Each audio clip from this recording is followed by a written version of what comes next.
पिंडदान म्हटल्यावर खरं तर काकस्पर्शाचा पुढचा भाग आला की काय असं नावावरून वाटेल, पण खरं तर सुरुवातीची 15 मिनिटं आणि शेवटची 15 मिनिटं पाहिली तरी आपल्याला हा सिनेमा पूर्णतः कळू शकतो असा फील देणारा सिनेमा आहे। मधल्या वेळेत घडणाऱ्या घटना आणि त्या सगळ्या घटनांची आवर्तनं आणि मागोवा यामध्ये आपला बराच वेळ निघून जातो। पिंडदान बघणं म्हणजे आपल्या वेळेचं दान करत असल्याचा वारंवार फील येतो। या सिनेमाची असलेली प्रोडक्शन व्हॅल्यू, निर्मिती मूल्य निश्चित अधिक आहे, चकाचक आहे, तरीही सारं काही पण आत कुठेही आपल्याला या घडणाऱ्या गोष्टी हलवत नाही। त्या साऱ्या गोष्टींना असणारा घटना, संदर्भ आपल्या मनाला साथ घालत नाहीत, त्यामुळे आपलं गाडं इथेच अडून बसतं। पिंडदान यावरून आपल्याला ज्या गोष्टी वाटतात त्या गोष्टींचा संदर्भ निश्चित आहे, पण लंडनमध्ये सुरू झालेली हरदासाची कथा भारतात येऊन श्रद्धा, आत्मा, सद्गती, पिंडदान म्हटल्यावर आपल्या डोळ्यासमोर ज्या पद्धतीचा माहोल येतो तो इथे दिसतो। लंडनला राहणारा आशुतोष देवकर म्हणजे सिद्धार्थ चांदेकर हा तिथल्या चॅनल 6 साठी डॉक्युमेंटरी दिग्दर्शित करणार आहे। त्याच्यावर त्याची सहकारी असणारी रुही म्हणजे मनवा नाईक हिचा जीव आहे। आई वडिलांच्या घटस्फोटानंतर प्रेमाला आसुसलेली अशी रुही आहे, पण आता लंडनमध्ये तिला आशूचा आधार मिळाला। दरम्यान लंडनमधल्या रेंटल अपार्टमेंटचं भाडं आशू कायम थकवतोय, मात्र त्याची मालकीणबाई स्टेला मात्र त्याला याबाबत नेहमी विचारणा करते। या सगळ्यामध्ये एक चॅनल आहे, त्याची जबाबदारी आशू आणि रुहीवर सोपवतं, ते म्हणजे भारतात होणारे अंत्यसंस्कार आणि त्याचे विधी परंपरेवर एक डॉक्युमेंटरी चित्रित करण्यासाठी त्या दोघांना सांगितलं जातं आणि दोघेही भारतात येतात। या सगळ्या गोष्टींमध्ये आशूच्या आजीचं पिंडदान करायचं राहिलंय असा संदर्भ येतो। लगे हा तो भारतात जाताना आजीचं पिंडदान करण्याचं आणि माहितीपट चित्रित करायचं ठरवलंही जातं।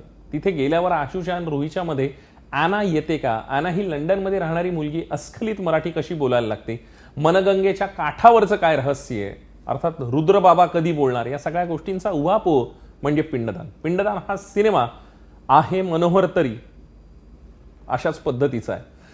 इथल्या लोकेशन्स पासून कॉस्ट्युम पर्यंत सारं काही चकाचक आहे, पण या सगळ्यामध्ये म्हणजे प्राण नसल्यासारखं आहे। आपण जबान संभाल के नावाची सिरियल बघत असल्याचा फील वारंवार येतो। इतकं इंग्लिश हे आपल्याला शिकवतात म्हणजे किंवा कोकाटे इंग्लिश क्लासेसमध्ये जाऊन आल्यासारखं बोलतात। सिनेमा मिंग्लिश असल्यासारखाच खरं तर फील येतो। मनवा नाईक आणि सिद्धार्थ चांदेकर हे गुड लुकिंग पेअर एकत्र आलं ही जमेची बाब होती, पण जे काही घडतं ते पाहणं म्हणजे जमेची बाब एकदम खर्चाची झाल्यासारखंच वाटतं। पॉला मॅग्लिनने ज्या प्रकारे ती मराठी बोलली आहे, तिने तिचं जे कॅरेक्टर साकारलंय ते कमाल आहे। खरं तर सिनेमाचं शक्तिस्थान ते त्यामध्ये आहे असं वाटतं, तिने ज्या प्रकारे सीन साकारलेले दिसतात।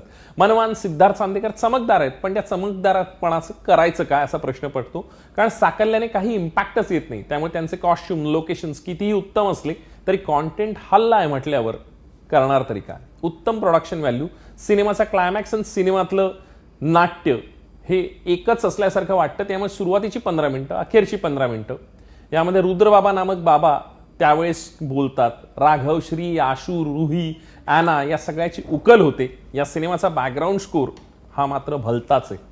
ज्या प्रकारे सून सुरू आहे आणि ज्या प्रकारे ते सारं घडतंय, हे सारं संगीताच्या माध्यमातून घडतं असं जर म्हटलं तर भयान आणि भीषण आहे। त्यामधला कॉन्ट्रास्ट फॅक्टर हा का जपला गेला, त्या सीनचा आणि त्या संगीताचा संबंध आलाच तर तो योगायोग समजावा असा डिस्क्लेमर द्यायची वेळ यावी, इतकं हे सारं भयान आहे। दुसरं म्हणजे सिनेमामध्ये असणारी गाणी, गद्य आणि पद्यरूप आणि त्यामधलं संगीत असा एक वेगळा भाग आहे। त्यामध्ये प्रेम झालं म्हणून, प्रेम भंगलं म्हणून आणि असंच काही झालं म्हणून गाणं गाणं गाणं आणि त्यानंतर बरंच काही आलं तरीही गाणं।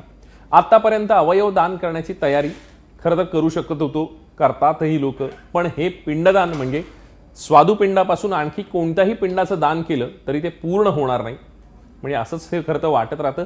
हे खरं तर कळत नाही म्हणजे सिनेमा वेळेचं ज्ञान एवढं का मागतोय आणि या सगळ्या म्हणजे एक्झॉस्टिंग थकवणाऱ्या फॅक्टरसाठी या सिनेमाला मी देतोय 2.5 स्टार्स।